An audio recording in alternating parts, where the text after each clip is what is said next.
आप देख रहे हैं वार्ता 24। इसे इस माफिया को मिट्टी में मिला देंगे, मिट्टी में मिला देंगे।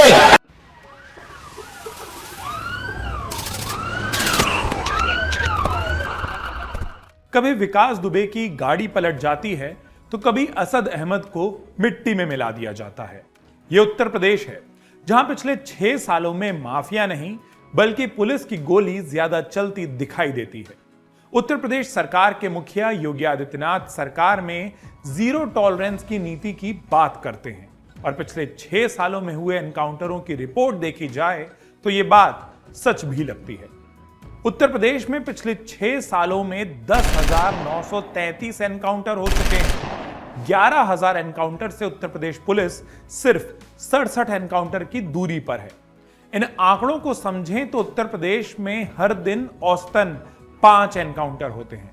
यूपी पुलिस के जारी किए इन आंकड़ों को ध्यान से देखने पर अपराधियों पर हावी होती मजबूत पुलिस की कहानी भी दिखाई देती है। 6 साल में उत्तर प्रदेश पुलिस ने 10,933 एनकाउंटर किए हैं।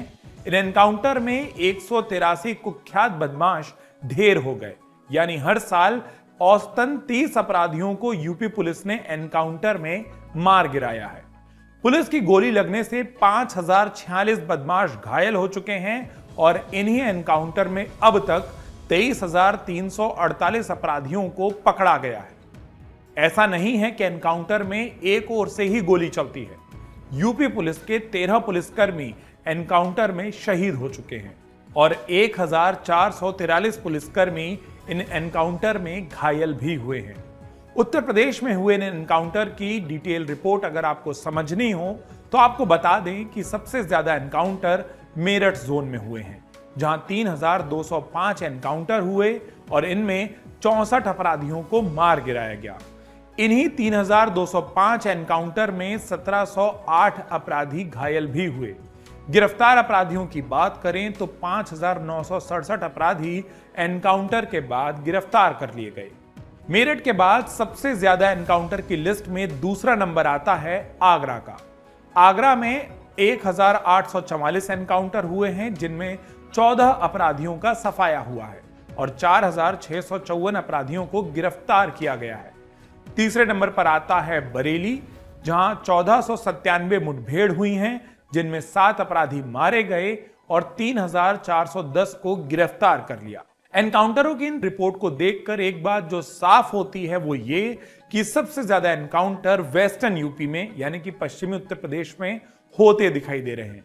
चाहे मेरठ की बात हो, बरेली की बात हो या आगरा की बात हो, ये तीनों इलाके पश्चिमी उत्तर प्रदेश में आते हैं, जो कभी उत्तर प्रदेश में संगठित अपराध का गढ़ माना जाता था और शायद इसी संगठित अपराध की कमर को तोड़ने के लिए यूपी पुलिस के सबसे ज्यादा एनकाउंटर पश्चिमी उत्तर प्रदेश के अलग अलग इलाकों में होते दिखाई देते हैं। यह साफ है कि यूपी पुलिस योगी सरकार की एनकाउंटर नीति पर चल रही है। हालांकि मुख्यमंत्री योगी आदित्यनाथ इसे एनकाउंटर नीति नहीं कहते। वो कहते हैं कि यूपी पुलिस पर गोली चलाने वालों का जवाब पुलिस जरूर देगी और पुलिस को जो हथियार दिए गए हैं वो उसका इस्तेमाल करने के लिए ही दिए गए हैं। यूपी पुलिस का मानना है कि अपराध पर जीरो टॉलरेंस की सरकार की नीति के कारण इतने एनकाउंटर हो रहे हैं। वहीं असद के एनकाउंटर के बाद एक बार फिर यूपी में एनकाउंटर पर सियासत शुरू हो गई है।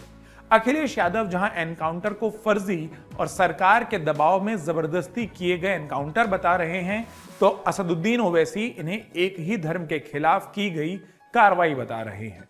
मायावती ने इन एनकाउंटर की जांच की बात की है, तो संजय राउत का कहना है कि कभी जो एनकाउंटर स्पेशलिस्ट मुंबई में होते थे अब वो सब जेल में होते हैं। बात जो भी हो, लेकिन इतना जरूर है कि इतनी संख्या में एक राज्य में एनकाउंटर होना सबका ध्यान भी खींचता है और उस पर सियासत भी खूब होती है। इसी तरह की खबरें और जानकारी के लिए देखते रहिए वार्ता 24 और सब्सक्राइब कीजिए।